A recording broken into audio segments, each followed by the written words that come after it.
Welcome to another episode of Carter Car Podcast. I'm Ramon. Hi, I'm Dana. And today we'll assess a police video out of Fort Lee, New Jersey, where a 25-year-old woman was having a mental health crisis and the police responded after her brother called police seeking assistance. The brother made 2 phone calls to 911 and he wanted an ambulance to transport his sister to a medical facility for treatment. And once his sister armed herself with a knife, he called the police back to cancel the call because he foresaw that knife would cause a problem once the police arrived. So we'll watch the video and then we'll come back and critique.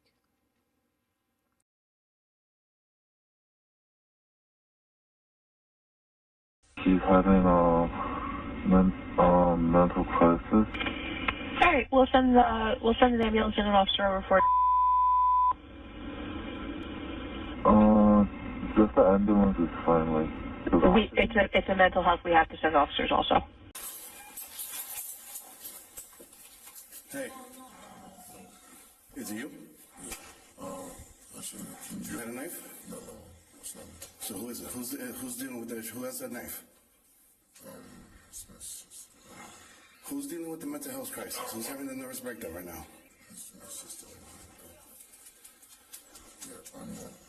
Who's the problem? Your sister or you? My sister. No, we'll put sister. Now, hold on. Don't. Stop. She has a knife. She's gonna hurt herself. Don't come in. Step back.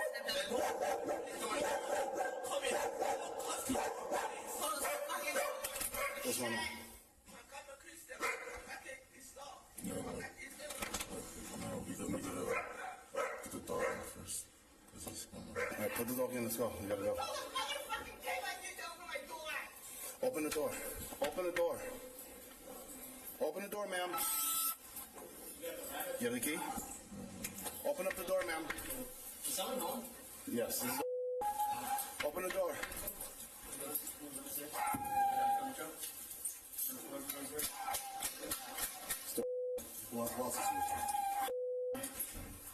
Dog and the. We have to go in. Yeah. I want to break the door down. Go ahead, I'll stab you with your fucking knife. Sir, let me fix. Yes, go ahead. We don't want to shoot you. Before We want to help you. Sir, follow me, okay? Alright, before we go on, Go home, can we okay? go less lethal? Who wants to go less lethal? Who wants to go lethal? I'll go lethal, okay? Alright, give me someone else not lethal. We're gonna break the door down, ma'am. He's getting the tools. If you're comfortable giving it a try, that's up to you. So they're, normally barricaded we wait, but there's somewhere in there we need to go. Yeah. Back off. Open the door. Door! No weapon! We're gonna break the door! Drop the knife! Drop the knife!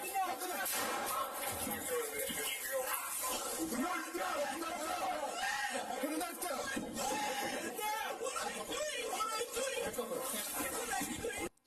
Now that we watched the video, this video is tough to watch because for so many reasons.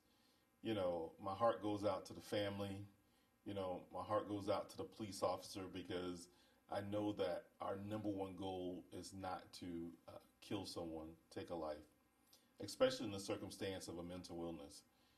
These calls shouldn't end with someone's life being lost.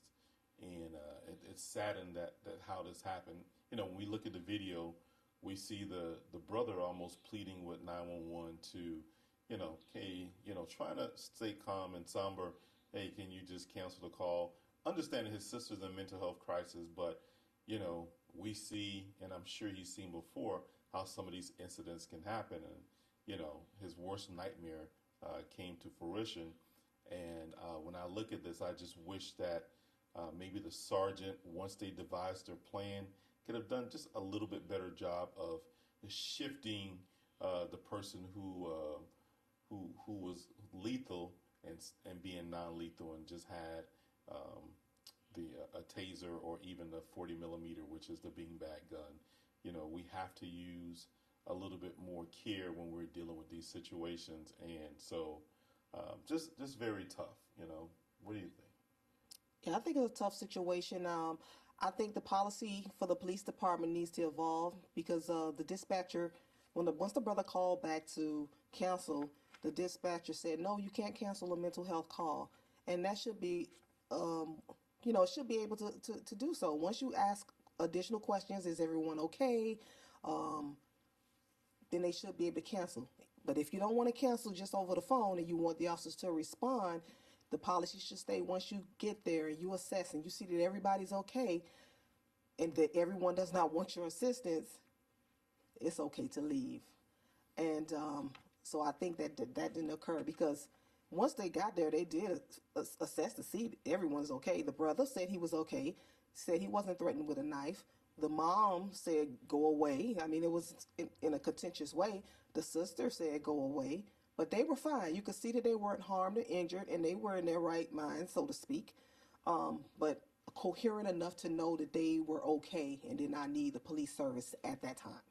So, and it should be okay to leave. But if you persist and you want to go and render your services, I think you really step back and you devise a plan to make sure it's safe to do so. And I know that the sister stated through the door that she was stabbed him through the neck, and the officers had already had that in their mind that that's what they would confront once they breached the door. Officers have to be reminded that you have to be prepared for what actually presents itself, because she said that she was going to have stab him in the neck, but when they opened the door, there was a 5-gallon jug of water. So you just have to be able to transition in that high stress moment. That's a very good point. We see one thing or we hear one thing and we see another, and then again we could hear something else and see another. It can flip back and forth. And so this was one of those situations where it happened. It became contentious a little bit with, I'm going to break the door down. If you do, I'm going to stab you in the neck. And then another police officer says, and I'll shoot you. So it became like this little tug of war when it shouldn't have been. It should have been a de-escalation war where I try to talk and talk and talk until I can get you to peacefully come with me to take you to a mental facility. I didn't hear any questions. Hey, do you want to harm yourself? Do you want to harm anybody else? Asking the brother, is she not eating? What is she specifically doing with the knife? I can hold a knife in my hand and have mental illness. Doesn't mean I want to kill myself or kill someone else. So, and I'm not trying to be facetious, but I think we really have to, like you said, take a deep dive and really talk about what's going on. And I know they probably didn't, and I say they, meaning the police officers, didn't want to leave because they're thinking, okay, I'm responding to this mental illness situation. This person has a knife, and they start hearing knife and not ask the question, okay, what is this person doing with the knife? Have they tried to harm themselves before? I know they have a mental illness, but have they taken their medication? There's a plethora of questions that needed to be asked at that time, and I think that, the ball was dropped and not enough went into it. And so some of that onus I have to put on the supervisor as well, because being a supervisor, both of us, once we get on the scene, and maybe they spliced it and we didn't get to see it, and we saw a lot of this video trying to search for as much information as we could, but there's a lot of questions as a supervisor that you have to ask. What happened here? Did you ask this? Did you do that? To make sure that once we go and something like this happens where we have to discharge our weapon, that, we did everything we could prior to. Yeah, well, one of the things you could do is speak to the people through the door. Try to speak to the mother to see if she can convince the daughter, or even be convinced to open the door to talk to the police officer so that they can establish a rapport to see if they could transport the young lady to a mental health facility. So that could have been tried before breaching of the door. But really just sitting back and saying, what do you have when you breached the door? What did you really have? Because the brother said that he was not threatened with a knife. The mother said, go away. The daughter said, go away. So what did you really have when you breached the door? You had a person with a water jug in their hand. Well, that's what you found out. But prior to breaching the door, what did you have? You don't know. You just had a conversation. You just had someone who didn't want you to be there. You had a 911 call that says, "Hey, this is a mental health situation." The brother says she's armed with a knife, but What does that mean? I mean, if I a agree. person's in a house, I mean, theoretically, everyone that's home is armed with a knife because they have access to a knife. They're home with a knife. Yeah. But she wasn't threatening anyone with the knife.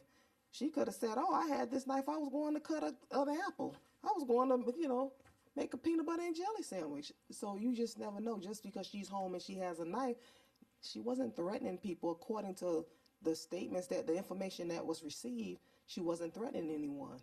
So we just have to be really careful with that. I mean, an armed person, we've all been trained to say that, assume a person is armed so you know how to treat the threat.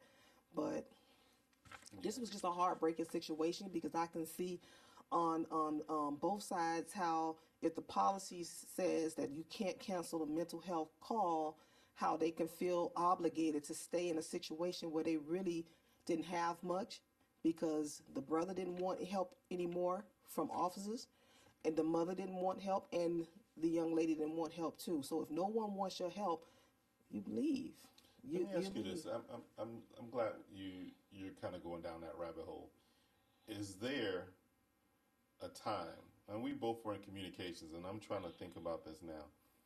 Is there a time where the police can be called and someone says, "Hey, I don't want you anymore"? I mean, I think there's a lot of times that can happen. It happens all the time. That we can refuse service. It's times when the calls are backed up and it's been holding a long time and we're really busy. The supervisor says, "Hey, communications, call these numbers back to see if they still need the police." That happens all the time.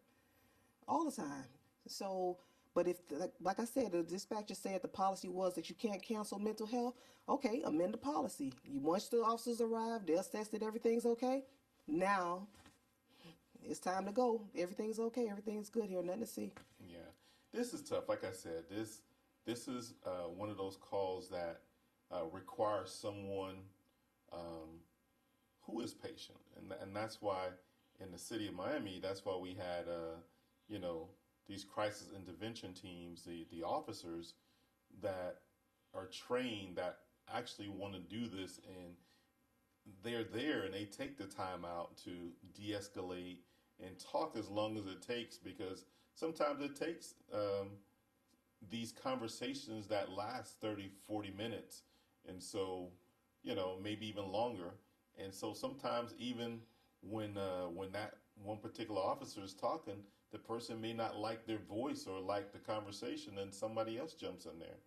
But we really have to make sure that in these situations, we take a step back, de-escalate as best as possible until law enforcement wide there's a scenario where there is actually, in fact, a healthcare professional that's able to respond out, maybe in emergency mode or just with the fire department or something of that nature. We have to evolve as people. We're very smart. We're in the AI generation, so there is a way that we can figure this out. No, for sure. And before we end this conversation, I want to ask you a question. Just going back to the assessment part of it.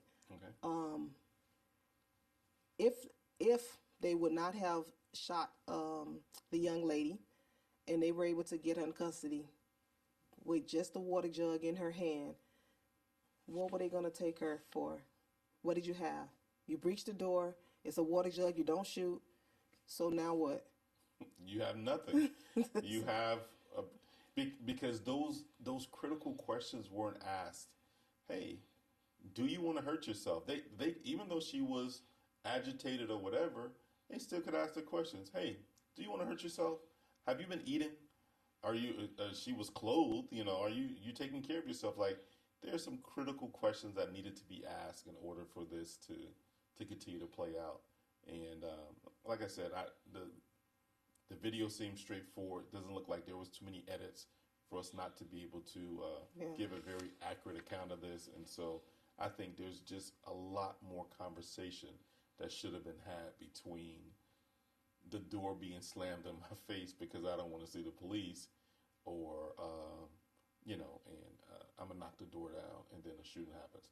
And I feel like the shield officer tried to do their job and take the brunt of it, and but the officer who knocked the door down and then eventually almost shot the officer with the shield. Like, it was like overly aggressive. Like, you truly have to take a step back, and I feel like putting a shield inside that doorway, even if the person had a knife and hit the doggone shield with the knife, is still not enough for deadly force. I think it's one of those things where, okay, this is what the shield was made for, and so just disappointing. Wish this would have played out a lot different, and the officer didn't have a shooting, and this family didn't lose a daughter and a sister.